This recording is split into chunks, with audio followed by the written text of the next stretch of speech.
एक गांव था इस्लामपुर, जहां अब्दुल्ला नाम का एक गरीब परिवार रहता था। उसके 2 बच्चे थे, बेटी रेशमा और बेटा राहिल। अब्दुल्ला का परिवार बहुत ही गरीब था। अब्दुल्ला खेती किसानी में मजदूरी का काम किया करता था। वो जो पैसे कमाता उससे अपने परिवार का पेट पालता था। बाबा ये लीजिए, पानी पी लीजिए। माशाअल्लाह मेरे बेटे, बिस्मिल्लाहिर्रहमानिर्रहीम। पानी पी के तो ऐसा लगा है जैसे सारी थकान ही मिट गई। बेटी रेशमा, ओ बेटी रेशमा, कहाँ हो? इधर तो आइए। जी बाबा। तभी उसकी बीवी सकीना आती है। आ गए आप? अरे आज मकान मालिक आए थे, वो इस महीने का किराया मांग रहे थे और पिछले महीने का भी कह रहे थे, और कह रहे थे कि किराया नहीं दिया तो अगले महीने खाली करना पड़ेगा तुम्हें ये घर। या अल्लाह हमारी मदद अता फरमा। ठीक है, मैं कल अपने मालिक से बोलता हूँ, वो कुछ न कुछ इंतजाम जरूर कर देंगे। अगले दिन अब्दुल्ला अपने मालिक से बोलता है, मालिक मुझे कुछ पैसे मिल जाते उधार तो मैं अपने घर का किराया दे पाता। अहो अब्दुल्ला भाई, घर में कोई परेशानी है? हाँ मालिक, मैं इतने नहीं कमा पाता हूँ, अपने परिवार को पेट भर खाना भी नहीं खिला पाता। 2 वक्त की रोटी का जुगाड़ कैसे होता है ये तो मेरा अल्लाह जाने। घर का भी किराया है, उसी का कर्जा हो गया है। अगर पैसे न दिए तो घर का मालिक हमें घर से निकाल देगा। अच्छा तो ये बात है, तुम एक काम क्यों नहीं करते? ये 2 बकरी के बच्चे हैं, तुम इन्हें ले जाओ और बड़ा करना, उन्हें अच्छे दामों में बेचना, जिससे तुम्हारी सारी परेशानी दूर हो जाएगी। अल्लाह तुम्हारी मदद अता फरमाए। इस तरह अब्दुल्ला वो दोनों बकरी के बच्चे अपने घर ले आता है, जो देखने में बहुत ही खूबसूरत होते हैं। ये देखकर राहिल और रेशमा बहुत खुश होते हैं। बाबा ये बकरी के बच्चे तो बहुत ही खूबसूरत है। मेरे दिल में कई दिनों से हसरत थी कि मैं बकरी के बच्चे लाऊं, लेकिन घर की तंगस्ती को देखकर मैं आपसे बोल नहीं पाता था। बाबा मैं चाहता था कि बकरी के बच्चे लाऊं और उन्हें पालूं, उनके साथ खूब खेलूं, पर आज अल्लाह ने ये मेरी तमन्ना पूरी कर दी। अल्लाह तेरा लाख लाख शुक्र है। इन बकरी के बच्चों को मैं पालूंगा, इनके साथ खूब खेलूंगा। ठीक है बेटा, इनकी तुम्हें ही खिदमत करनी है, शायद ये हमारी किस्मत बदल दे। राहिल उन दोनों बकरी के बच्चों को जंगल ले जाता है और उन्हें हरे पत्ते खिलाता है। बाबा कहाँ हो? बाबा क्या हुआ बेटा? बाबा मैं इन दोनों में से एक का नाम रखूंगा बादल और एक का नाम बादशाह, ठीक है ना बाबा? बेटा जैसी तुम्हारी मर्जी, अब ये तुम्हारी अमानत है और तुम्हारा खिलौना भी, उनका अच्छे से ध्यान रखना। ठीक है बाबा, मैं इनका अच्छे से ख्याल रखूंगा। राहिल उन दोनों बकरी के बच्चों के साथ खूब खेलता। वक्त कैसे पंख लगाकर उड़ जाता है पता ही नहीं चलता। वो अब दोनों बकरे बड़े हो गए थे। अम्मी जान आप कहाँ हो? आइए ना यहाँ। क्या हुआ बेटा? अम्मी जान, बादल और बादशाह ये दोनों तो बड़े हो गए, लेकिन मैं क्यों नहीं बड़ा हुआ? अम्मी जान बताइए ना। सकीना हंसते हुए अरे बेटा, जानवर जल्दी बड़े हो जाते हैं और इंसान के बच्चे जल्दी बड़े नहीं होते। तुम्हारे बाबा होते तो ऐसे में ये देखकर बहुत खुश होते कि उनके लाए हुए बकरे आज बड़े हो गए हैं और बहुत ही खूबसूरत हो गए हैं। अच्छा अम्मी जान, बादल और बादशाह को घुमाने के लिए ले जाता हूँ। ठीक है बेटा, जंगल में ज्यादा दूर नहीं जाना और उस टूटे हुए पुल की तरफ तो बिल्कुल भी मत जाना। वो तीनों जंगल की ओर निकल जाते हैं। राहिल बादल और बादशाह को हरे हरे पत्ते तोड़कर खिलाता है। कुछ देर बाद राहिल को भी भूख लगने लगती है। तभी राहिल के मन में उस पुल को पार कर जाने की लालसा होती है, जहाँ बहुत सारे आम के पेड़ होते हैं, पर वहाँ जाना खतरे से खाली नहीं होता, क्योंकि वहाँ का पुल काफी पुराना हो चुका था, जिससे टूटने का खतरा था। चलो बादल और बादशाह, आज तुम्हें मेरा पेट भराना है। राहिल बादल की पीठ पर बैठकर पुल की ओर चल पड़ता है। जैसे ही पुल के ऊपर चलता है तो पुल आवाज करने लगता है।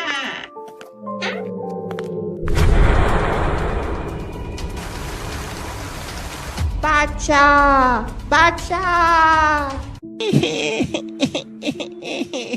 ये अल्लाह, ये क्या हो गया? बादशाह मुझसे बिछड़ गया, अब मैं कैसे जीऊंगा? या अल्लाह रहम फरमा, रहम।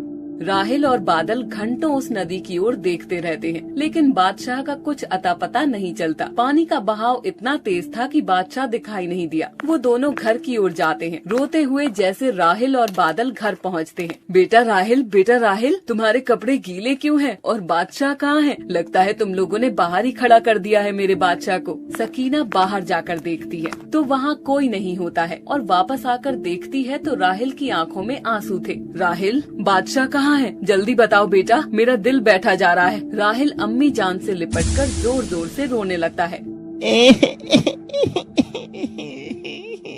अम्मी जान, बादशाह को हमने खो दिया अम्मी जान।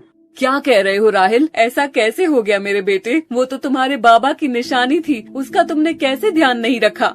अम्मी जान, सारी गलती मेरी है। आपने मुझे उस पुल की तरफ जाने के लिए मना किया था। आपकी बात ना मानने की मुझे सजा मिली है। काश मैं मर गया होता। मेरी आंखों के सामने मेरा बादशाह नीचे गिर गया और मैं कुछ नहीं कर पाया। अम्मी जान, मुझे माफ कर दीजिए। मैं तुम्हारा गुनहगार हूँ और बाबा का भी। राहिल रोते हुए घर से बाहर निकल जाता है। आज तुम्हारा भाई बादशाह इस दुनिया से चला गया, हम तुम्हारे बिना नहीं रह सकते। या अल्लाह, मुझे सब्र अता फरमा। राहिल गमगीन रहने लगा। बादशाह की जुदाई ने राहिल को बिल्कुल ही तोड़ दिया। बादल और बादशाह के बिना तो मुझे कुछ भी अच्छा नहीं लग रहा है। ऐसा लग रहा है कि मैं भी उस नदी में बह क्यों नहीं गया। अब उनकी जुदाई मुझे अंदर ही अंदर खाई जा रही है। राहिल और बादल घर के बाहर भी होते हैं। वो क्या देखता है कि सामने से बादशाह उसकी ओर दौड़ कर आ रहा है। राहिल उसे देखकर बहुत खुश हो जाता है और उससे लिपटकर रोने लगा है। बादशाह तुम कहाँ चले गए थे मुझे छोड़कर? तुम्हारी जुदाई में मुझे जिंदा लाश बना दिया था। बादल नहीं होता तो शायद मैं भी इस दुनिया में नहीं होता। अम्मी जान, बाबा और बादल का ख्याल आ जाता है, बस इसीलिए मैं जिंदा हूँ। या अल्लाह, तेरा लाख लाख शुक्र है कि तुम जिंदा हो। इतने में सकीना बाहर आ जाती है। अम्मी जान देखो, बादशाह हमारे पास लौटकर वापस आ गया है। या अल्लाह, तेरा लाख लाख शुक्र है। या अल्लाह, तूने मेरी दुआ सुन ली, हमारा बादशाह हमारे पास लौटा दिया है। या अल्लाह, तेरा लाख लाख शुक्र है। वो चारों बहुत ही खुश होते हैं और अल्लाह से हाथ उठाकर दुआ करते हैं, अल्लाह हमारी किसी भी प्यारी चीज को हमसे जुदा ना करे। और एक बार फिर उनका परिवार पूरा हो जाता है। कुछ दिन बाद बकरा ईद का त्योहार नजदीक आ जाता है। बादल और बादशाह में से किसी एक को उन्हें बेचना था, लेकिन वो सोच नहीं पा रहे थे कि किसे बेचे। दोनों सबके दिलों की जान थे। एक दिन अब्दुल्ला दोनों बकरों को लेकर मंडी जाता है। राहिल उन दोनों बकरों को बेचने के लिए मना करता है, लेकिन घर के हालात इतने बिगड़ गए थे, अब्दुल्ला के सर पर बहुत सारा कर्जा हो चुका था। अब्दुल्ला दोनों बकरी को लेकर मंडी जाता। मंडी में अब्दुल्ला खड़ा होता, तभी एक शख्स आता। माशाअल्लाह, वल्लाह आपके दोनों बकरे बहुत ही खूबसूरत है। क्या आप इन्हें मुझे देंगे? नहीं, मैं सिर्फ दोनों में से एक को ही बेचूंगा। पर ऐसा क्यों भाई? मेरे सर पर कर्जा है, इसीलिए मुझे अपनी अजीज चीज को बेचना पड़ रहा है। ठीक है, फिर आप एक ही दे दो। खरीदार पैसे निकालकर दे देता है और बकरे की रस्सी अपने हाथ में ले लेता है। जैसे ही वो रस्सी लेता है तो बादल अब्दुल्ला से लिपटकर रोने लगता है। ना मेरे बेटे, रोते नहीं, तेरी जुदाई भी मुझे तड़पाएगी। मुझे माफ कर दे बेटे, तेरी आज कीमत लगाई है। मैं तेरा गुनहगार बन गया हूँ। या अल्लाह, मुझे माफ कर दे। ये देखकर खरीदार की आंखें भी नम हो जाती हैं। अरे अब्दुल्ला भाई, आप दोनों की मोहब्बत देखकर मेरा भी दिल भर आया। आप इन बकरों को बेचना क्यों चाहते हैं? ये मेरे दिल के टुकड़े हैं। दिल के टुकड़ों को कोई बेचना नहीं चाहता, लेकिन कुछ मजबूरियाँ उन्हें घेर लेती है, तभी ये काम करना पड़ रहा है। घर के हालात भी ठीक नहीं है। मेरे सर पर घर का कर्ज हो चुका है, इसीलिए मुझे इन्हें बेचने के लिए लाना पड़ा। अब्दुल्ला भाई, ये लीजिए 50,000 रूपए मेरी तरफ से। आप अपना कर्ज उतार दीजिए। ये मेरी तरफ से है। इस बार मैं कुर्बानी नहीं दूंगा। मेरा सदका ही कबूल अता फरमाए अल्लाह। और वो तीनों खुश हो जाते हैं और घर के लिए आ जाते हैं। या मेरे अल्लाह, तू बहुत ही रहीम और करीम है। तू गरीबों की सुनने वाला है। इस तरह से अब्दुल्ला के सर से सारी उधारी उतर जाती है और बादल बादशाह भी नहीं बिकते। बेटा राहिल, बकरा ईद नजदीक आ गई है। हाँ अम्मी जान, मैं जानता हूँ आप मुझसे क्या कहना चाहते हो। ये पत्थर मैं अपने सीने पर जरूर रख लूंगा। मैं जानता हूँ मुझे अपनी प्यारी चीज अल्लाह को कुर्बान करनी है। माशाअल्लाह मेरे बेटे, तुम जैसा बेटा हर एक माँ को दे। घर के बाहर कसाई खड़ा होता है और आवाज देता है, राहिल, बादल और बादशाह को ले आओ। अब अल्लाह के घर जाने का वक्त हो गया है।